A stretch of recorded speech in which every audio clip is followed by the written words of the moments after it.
నమస్కారం ఫ్రెండ్స్, సాధనే విజయంకి స్వాగతం. ప్రపంచ ఆర్థిక వ్యవస్థకు గుండెకాయ వంటి హార్ముజ్ జలసంధి వద్ద యుద్ధమేఘాలు కమ్ముకున్నాయి. అమెరికా ఇరాన్ యుద్ధం 49వ రోజుకు చేరుకున్న వేళ ఇరాన్ ఒక సంచలన నిర్ణయం తీసుకుంది. భారత జెండాతో ప్రయాణిస్తున్న 2 భారీ నౌకలపై ఇరాన్ దళాలు కాల్పులు జరిపి వాటిని వెనక్కి పంపేశాయి. అసలు ఇరాన్ ఎందుకు భారత్ను టార్గెట్ చేస్తోంది? ఈ జలసంధి మూసివేత వల్ల మన దేశంపై పడే ప్రభావమేంటి? పూర్తి వివరాలు ఈ వీడియోలో తెలుసుకుందాం.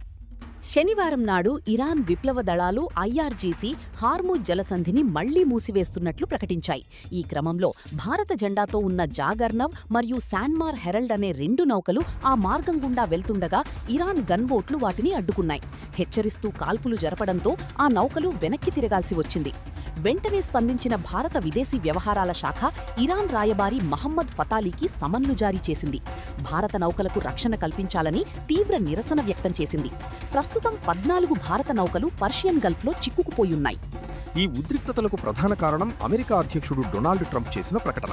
ఇరాన్తో శాంతి ఒప్పందం కుదిరే వరకు అమెరికా విధిస్తున్న నౌకాదళ దిగ్బంధనం, నేవల్ బ్లాకేడ్ కొనసాగుతుందని ఆయన స్పష్టం చేశారు. దీనికి ప్రతిచర్యగా ఇరాన్ తన గుప్పెట్లో ఉన్న హార్ముజ్ జలసంధిని మూసివేసి ప్రపంచానికి సవాల్ విసిరింది. ఏప్రిల్ 22తో తాత్కాలిక సీజ్ఫైర్ ముగియనున్న నేపథ్యంలో ఈ పరిణామాలు ఆందోళన కలిగిస్తున్నాయి. ప్రపంచం మొత్తం మీద జరిగే ముడి చమురు రవాణాలు 20% పైగా ఈ చిన్న మార్గం నుండే జరుగుతుంది. ముఖ్యంగా భారత్ తన అవసరాల కోసం సౌదీ అరేబియా, ఇరాక్, యుఏఈ నుండి దిగుమతి చేసుకునే ఆయిల్ మరియు గ్యాస్ ఈ జలసంధి ద్వారానే రావాలి. ఒకవేళ ఇరాన్ దీన్ని పూర్తిగా మూసివేస్తే ప్రపంచవ్యాప్తంగా ఆయిల్ ధరలు ఆకాశాన్ని తాకుతాయి. భారత్లో పెట్రోల్, డీజిల్ ధరలు లీటరుకు ₹20 నుండి ₹30 వరకు పెరిగే ప్రమాదం ఉంది. సరకు రవాణా ఖర్చులు పెరిగి నిత్యావసర ధరలు కూడా పెరగవచ్చు. ప్రస్తుతానికి పాకిస్తాన్లో దౌత్య చర్చలు జరుగుతున్నాయి. ఏప్రిల్ 22 లోపు ఏదైనా పరిష్కారం దొరుకుతుందా లేదా అనేది చూడాలి.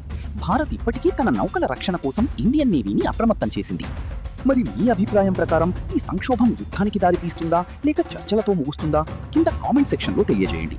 ఇలాంటి మరిన్ని లోతైన విశ్లేషణల కోసం మన సాధనే విజయం ఛానల్ని ఇప్పుడే సబ్స్క్రైబ్ చేసుకోండి. ధన్యవాదాలు.